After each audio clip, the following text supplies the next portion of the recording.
knitting ethics. Yes, really.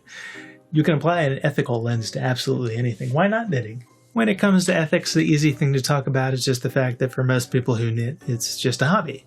No one watching this video needs to make their own clothes anymore. If they're making clothes by hand, it's just for fun.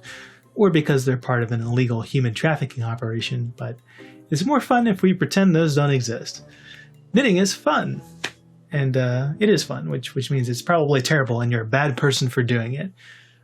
For example, I can buy a pair of factory-made knit socks, and the total cost in terms of money and overall resources is almost certainly lower than if I make them myself, right? So really, if you knit yourself up some socks, then you're wasting time and money that could be used to help starving children, or whatever. You absolute monster, you. But you could say that about a lot of hobbies, so that's not a great point to make in my video, specifically about knitting. Maybe a better angle to take if I want to guilt trip people about knitting. Guilt trip people about knitting. I've got too much free time. I'm bored. Can you tell I'm bored? Anyway, I can guilt trip people about knitting by referencing the specific materials used for knitting. Like, what about all the bamboo used to make needles we're stealing from the cute endangered pandas? Or, better yet, what about all the wool used for the yarn? I mean, this is just animal exploitation, isn't it? We breed sheep to produce an uncomfortable amount of hair that they depend on us to remove, and then we use what we force them to make to entertain ourselves. How very bad. I apologize for that. I mean, there's so many terrible tacky Christmas sweaters in the world already. Why aren't we just unraveling them and reknitting and regifting them like fruitcakes? Why are we still enslaving sheep? Exactly, Sarah. Excellent point you've made there. Why, thank you. But I'm just getting started. What really captured my attention and made me want to make this video was discussions I came across in knitting forums concerning the use of knitting machines.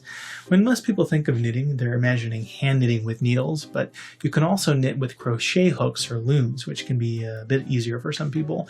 And there are compact, circular, and board-style knitting machines that an average consumer can afford that make knitting certain items much easier than traditional hand knitting. The funny thing with circular knitting machines in particular is that they operate with a circular hand crank, and most people quickly ask, well, why bother with a crank? Why not just make these motorized? Well, it seems the reason for the hand crank is so that unscrupulous entrepreneurs can advertise the items they make with these devices as handmade. No, really, handmade, because they turn the crank of the machine with their hand. Now, there are some pseudo-ethical applications of these knitting machines that can help you crank out a lot of items of clothing for a charity drive, for example, though one wonders how that could be more cost-effective than simply buying factory-made items in bulk or just donating money directly to charity. But there are actually some people using these machines that I don't hold in contempt, and that's just hobbyists who don't care so much for the Zen-like repetition of manual knitting. Rather, they just like designing knitting patterns or perhaps dyeing their own yarn. And so they employ knitting machines just so they can focus their time on the parts of the process they enjoy more. Is knitting about who better embraced tradition, or is it about who put in the most work, or something else? And by the way, I have to mention that as a man, I find it extremely entertaining when women get really competitive over things, especially feminine things like knitting or making cute lunches for their kids. I'm not sure what that says about me.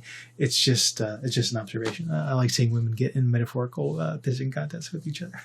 The definition of knitting is something you expect to change over time, like the definition of baking a cake from scratch. You know, that means something very different in the modern age than it did to people in the 18th century, for example. So what does knitting mean today? Usually that you knit something by hand with needles, probably using a pattern, probably with store-bought yarn. So if you didn't do that, then ethically I think you should make a clarification. You know, that's just one person's opinion on the ethics of knitting, the defining issue of our times. The point of knitting, like other hobbies, is to have fun. So as long as you're having fun, whether what you're doing or not is real knitting, it's kind of besides the point. You don't have to do it in the first place, so there's not some minimum amount of effort or frustration you have to go through to justify what you're doing. Just don't buy me machine knit wool Speedo and tell me you knit it with your teeth. You know, that's gross. The line, not the Speedo or knitting with your teeth. That's fine if you're into that sort of thing. I'm not judging you or Or wait, I am judging. This whole video is judging. But someone's got to take these knitters down a peg. Gosh darn it. Might as well be me.